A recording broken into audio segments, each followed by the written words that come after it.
I have found researching the subject of the Sana manuscripts extremely interesting, leading to very damaging proofs regarding the alleged immutability and inviolability of the Qur'an. Will you please enlighten us? As our listeners already know, these Muhammadan fantasy assertions are contradicted by the very records of Muhammadan Islam, as we have repeatedly shown in our chapters.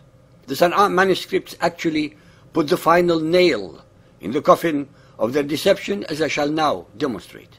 Ladies and gentlemen, we might like to think that history is something completely objective, that we can simply go out to discover. The ideal situation is when our opinion of what had happened conforms fully to what really did happen. Unfortunately, in reality, we are hampered by several factors, such as past information often gives us a partial understanding, or our sources may be biased, mistaken, or misinterpreted, or the depth of our historical knowledge may help or hinder in interpreting the evidence. Most relevant of all is the fact that our preconceptions are hard to shake off, and it is easy to read into sources whatever we want to be there. Often, we have a vested interest in a particular conclusion, and this is rarely seen so acutely as in religious beliefs. It simply isn't acceptable to disprove one's own beliefs. Unless we look at the Qur'an allowing that it may be correct, we may as well not bother. Humans have an uncanny ability to prove in their own minds that which they want to be true. There are three main categories of historical sources that should be addressed.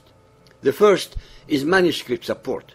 This helps us to see if the present-day works accurately reflect their original texts. The second is other written sources. These may take the form of inscriptions or documents that give us insight into the period concerned. The third is archaeological data confirming that a particular town, for example, was in existence at the time claimed, or the approximate date of its construction or destruction in battle. We have so far shown in our series, based entirely upon the Muhammadan records themselves, the falsehood of their common assertion that widespread memorization of the Qur'an proves its authenticity. In reality, this proves very little, except that virtually all of today's Muhammadans read the same text. This reveals nothing to us of the actual events of 7th century Arabia. We are informed by the hadiths that Abu Bakr was the first to collate the text of the Qur'an into one codex soon after Muhammad's death. This is said to have been passed on down to Umar, then to Hafsa, daughter of Umar and wife of Muhammad. At the time of Uthman, we are told that the Muslims of Sham and Iraq had divergent recitations of the Qur'an. These differences were so serious that the commander in charge became afraid of their different recitations, so he appealed to Uthman for help. Uthman got the codex from Hafsa and directed that perfect copies be made. Then we are told Uthman sent to every Muslim province one copy of what they had copied and ordered that all the other Quranic materials, whether written in fragmentary manuscripts or whole copies, be burnt. This tells us that there already were variants in the Quran. We shall never know exactly what they were, as the evidence had been deliberately destroyed. Muhammadans invariably make up the unsubstantiated excuse that the differences were simply those of vowelling, not the consonantal text. This is their uncorroborated conjecture to close the subject, especially since the earliest manuscripts make it clear that vowels were not included, and there was even a lack of the markings to distinguish between different consonants. Therefore, these differences must have been important enough to show up even in a primitive consonantal text. The next question to ask is whether we have any of Uthman's perfect copies.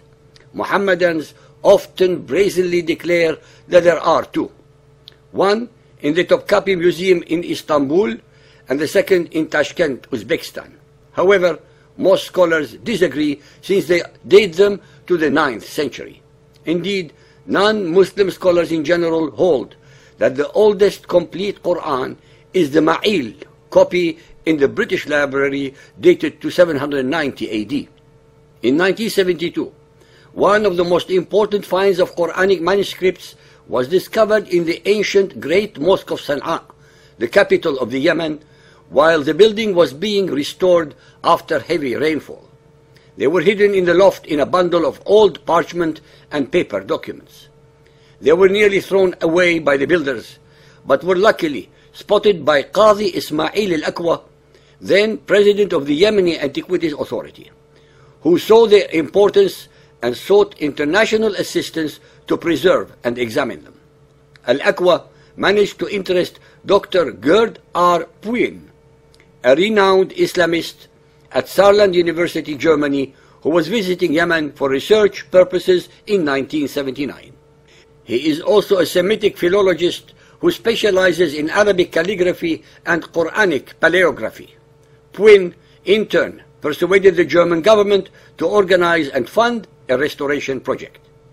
The restoration revealed that some of the parchment pages dated from the 7th and 8th centuries, the crucial first 2 centuries of Islam, from which very few manuscripts have survived. Dr. Puyn asserts that this is not one single work that has survived unchanged through 14 centuries. It includes stories that were written before Muhammad began his ministry and which have subsequently been rewritten. He says they shed new light on the early development of the Qur'an as a book with a textual history, which contradicts the fundamental Muhammadan belief that it is the unchanging word of Allah. Puyn's conclusions have sparked the usual angry, malicious, and threatening reactions from Orthodox Muhammadans. They have said, "I'm not really the scholar to make any remarks on these manuscripts," he said. So controversial are his findings that the Yemeni authorities, typical of Muhammadan reaction in such matters, have denied him further access to the manuscripts. The Sana'a manuscripts are considered to be the oldest surviving copies of the Qur'an. Moreover, the Sana'a manuscripts are written in a script that originated in the Hijaz, the region of Arabia where Muhammad lived, which makes them not only the oldest to have survived, but among the earliest copies of the Qur'an ever. Puyn noticed minor textual variations, unconventional ordering of the chapters, surahs, as well as rare styles of orthography. He also noticed that the sheets were reworked. That is, some of the manuscripts had versions written even earlier that had been washed off or erased and then re-scripted. This obviously indicates that there was still considerable textual modification since the time of Uthman. They also show significant variations from the text used today. Whole sections are missing and added to with a much later hand. Passages that today read, "Say, Qul," a divine command to Muhammad, are seen to have once been, he said, or they said, indicating a possible attributing of the words of humans to Allah. Over 1,000 variants have been found within the first 83 surahs alone. Findings led Dr. Puyn to assert that the Qur'an had undergone a textual evolution. In other words, the copy of the Qur'an that we have today is most certainly not the same as the one believed to have been revealed to Muhammad. This is something that Muhammadans obviously find offensive, since they have evolved the idea that they turned into a dogma, which is crucial to their beliefs that the Qur'an is considered to be the literal word of Allah, unchanging and permanent.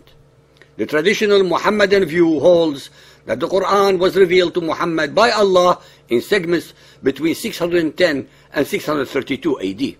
That the revealed verses were recorded on palm leaves and flat stones and in the hearts of men, meaning memorized, and remained in this state during Muhammad's lifetime. In concluding part A of this chapter, I would like to remind our listeners that even the best authority on the subjects of the Qur'an, hadiths, and their language is deemed incompetent and incapable by the Muhammadan scholars because he reveals the unacceptable facts about the Qur'an. Their negative mindset is the continuance of the Quranic instruction not to question its veracity.